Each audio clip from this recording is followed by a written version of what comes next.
Энэ охины нэр Сандра Пауло. Тэр 1981 онд Испани улсын Хитапи хотод төрсөн.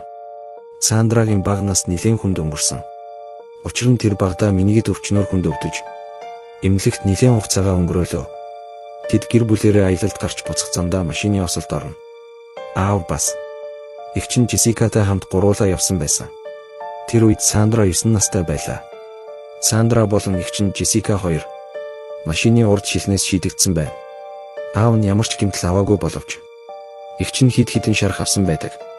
Харин Сандра толгоондоо хүнд цохилт авч толгойн яс нь хугарсан байна. Тиймээс тэр баг зэргийн тархины асуудалтай болж өссөн. Үүнээс болж охиныг сургуульд хүүхдүүд их шоолж инээдэг болсон байна.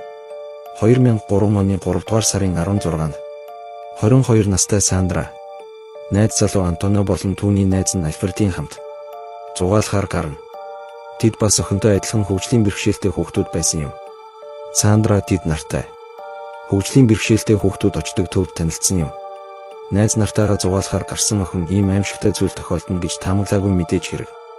Би өнөөдөр та бүхэндээ Сандра охин тохиолдсон аимшигтай зүйлийн талаар хэлж өгөх болно. Зугаалгаас буцаж ирсэн тэд эхлээд охины найз залуу болох Антониог гэрт нь хүргэж өгнө. Харин Сандра Альфредо 2 автобусаар харихаар болно. Гуруулаа хөгжлийн бэрхшээлтэй гэж би дээр дурдсан. Буудалд автобус хүлээж байхдаа Сандра ээж руугаа уцаар ярьж автобус ирэхгүй хүлээж байгаа тухай хэлсэн байна. Цаг нэлээд оройдож шөнийн 2 цаг болсон байлаа. Сандрагийн ээж нь нэлээд урлаж бухимдан. Учир нь өглөө тэд гэр бүлэрээ нэг тийшээ явахаар тохиролцсон байна. Харин Сандра Альфредо 2 автобус ирэхгүй болохоор гэрлүүгээ алхаж харихаар шийднэ. Гудамжинд явж байсан тэр хоёрын хажууд гинэт нэг үл таних машин ирж зогсно. Машинаас 4 залуу бууж ирнэ.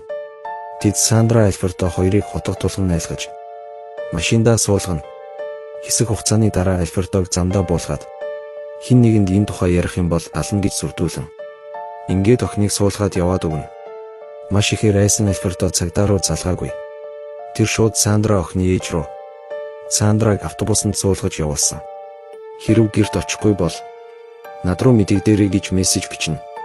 Энэ мессеж ээжид нь нэг л хачин санагдаад унтаж чадахгүй байлаа. Сандрагийн ээж нь охиноо оройтож санаа зовсондоо найз охиныхоо гэрт хонсон байж магадгүй гэж бодно. Өөрөөр Сандра охины гэрт цагдаагийн байгууллагаас дуудлага ирнэ. Лиганес тосгонд ачааны машины жолооч нэг залуухан охины цогцос олсон байна. Тэр танаа охиндоо төстэй байна. Тиймээс цагдаагийн байгууллагад яаралтай эрхийг мэдэгдэнэ. Ингээд яваад очиход нөгөө цогцос охиных мөн болж таарна. Шүүх эмнэлгийн шинжилгээгээр Сандра охиныг хэрцгийгээр алж дараа нь шатааж хүчнэсэн байна гэж гарна. Хөөрхий охины биенээс нэлээд олон шарх машины дугуйны мөр олдсон. Хид хідэн ясн хугарч биеийн түлэгдсэн байна. Хотын оршин суугчид болсон явдалд айдаст автан мөн хэрэг хийсэн гэмт хэрэгтэнгүүдийн яаралтай олж шийтгэх шаардлага тавьж бослого гаргана.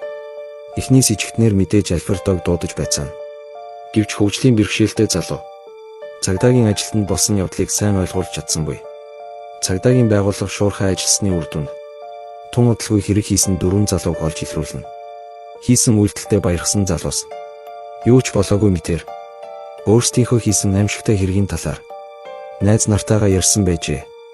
Эхлээд 17 настай Рамон Синтого баривчлагдан. Тэр саяхан хулгайн хэрэг хийж баривчлагдаж байсан. Мөрдөн байцаалтын явцад Рамон хам хэрэгтэнгүүдийн тухай ярьж өгнө. Үлдсэн 3 залууг хэд хоногийн дараа илж дараалан баривчилсан байна. Тэд 15, 16 насны залуучууд байсан юм. Бүгд насанд хүрээгүй жоохон хүүхдүүд. Тэдний зарим нь иргэн сурвалжлагдаж байсан юм. Тэдний нийт хийсэн хэргийн хэмжээ 1000 гаруй байсан байна. Заримыг нь өмнө саатуулж байсан.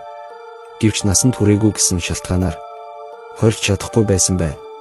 Сэжигтнүүдийн нэгэн болох Франциско би энэ хэргийг хийгээгүй гэж хэлнэ. Үлдсэн 3 нь болохоор үүнийг энэ хэрэгт хамгийн их холбоотой гэдгийг баталж байлаа. Мөрдөн байцаалтын явцад хэрэг хийхийг зохион байгуулж турхирсан нөхөр нь Франциско болох нь нотлогдсон. Тэдний хэлснээр 17-ны орой тэд ямар нэгэн гэмт хэрэг хийхийг хүсэж гэрээсээ гарсан байна. Гудамжинд явж байсан залуу бүсгүй хоёрыг хараад хэргийн гол сэжигтэн Франциско Охины хүчинтгийг нөгөө гурууд санал болгосон байна. Ингээд тэд залууг буулгаад охиныг авч явна. Охин тэд нараас явуулахыг нь маш ихээр гуйлаа. Гэвч тэд үүний үгийг тоосонгүй. Замдаа түүний хувцсыг нь тайлж эхэллээ. Тэд хэсэг яваад машинаасаа бууж охиныг хүчирхийлэн ёс бус үйлдэлүүдээ хийж дуусгаад түүнийг үгүй хийх хэрэгтэй гэж ярилцав. Тэр үед Франциско машиндаа суугаад охиныг машинаараа хэд хэдэн удаа дайрсан байна. Охины хоёр хөл нь хоёулаа хугарна.